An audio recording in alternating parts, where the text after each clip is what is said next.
Assalamualaikum warahmatullahi wabarakatuh. Apa kabar anak-anakku yang ibu cintai dan ibu banggakan? Semoga selalu dalam keadaan sehat dan dilindungi Allah Subhanahu wa Ta'ala. Salam jumpa dengan saya, Ibu Dian Puspita, dalam pembelajaran Bahasa Indonesia. Sebelum kita memulai pembelajaran, marilah kita berdoa berdasarkan agama dan kepercayaan masing-masing. Berdoa dimulai. Berdoa selesai. Baiklah, hari ini kita akan belajar tentang teks berita. Anak-anak, apakah kalian pernah menonton berita atau membaca berita? Kalian pasti pernah mendengarnya atau menontonnya. Berita itu sendiri adalah teks yang berisi informasi mengenai sebuah kejadian atau peristiwa yang masih hangat diperbincangkan dan berdasarkan fakta yang terjadi. Tetapi fakta yang terjadi tidak selalu dijadikan menjadi berita. Ciri-ciri dari sebuah berita ada 3, yaitu aktual, faktual, dan penting. Aktual sendiri merupakan sesuatu yang terjadi baru saja, jadi masih hangat diperbincangkan. Sedangkan faktual sendiri adalah sesuai dengan kenyataan yang sebenarnya.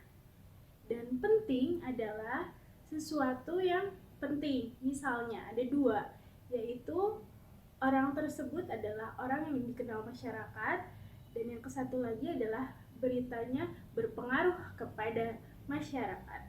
Fungsi dari berita yaitu ada 3. Kalian mendapatkan wawasan, mendapatkan informasi, dan pembelajaran kehidupan.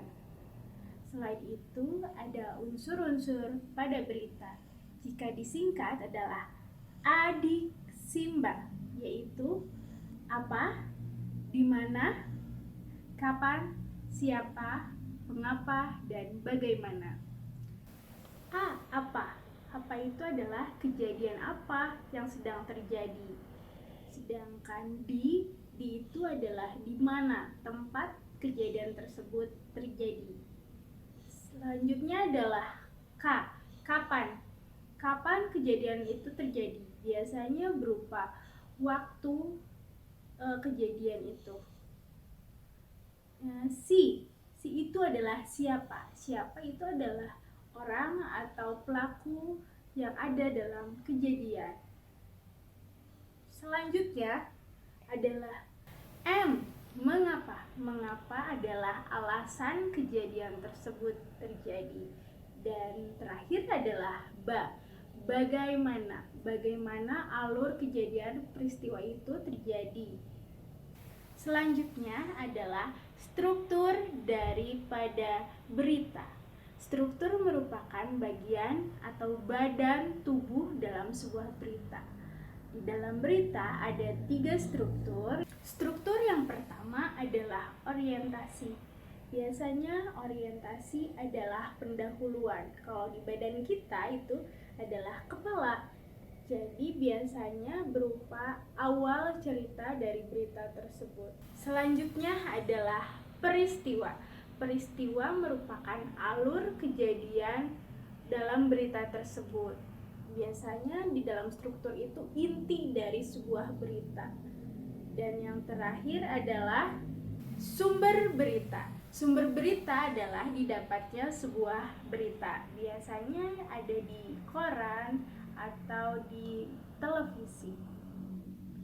Nah, dan yang terakhir adalah kaidah kebahasaan dalam berita.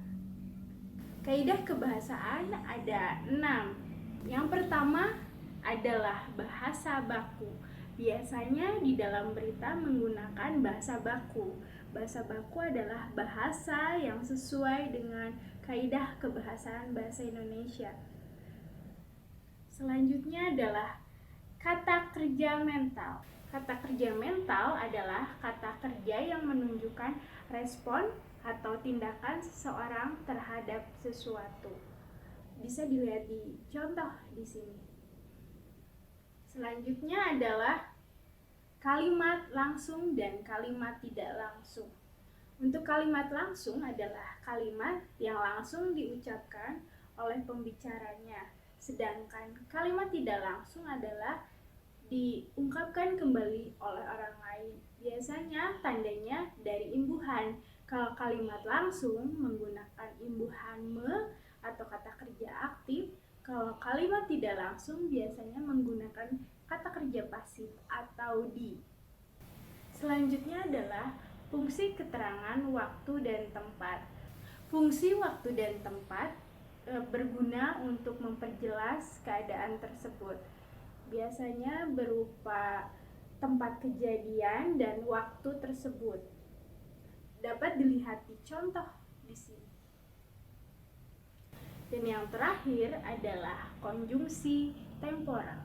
Konjungsi temporal adalah kata penghubung yang berhubungan dengan waktu.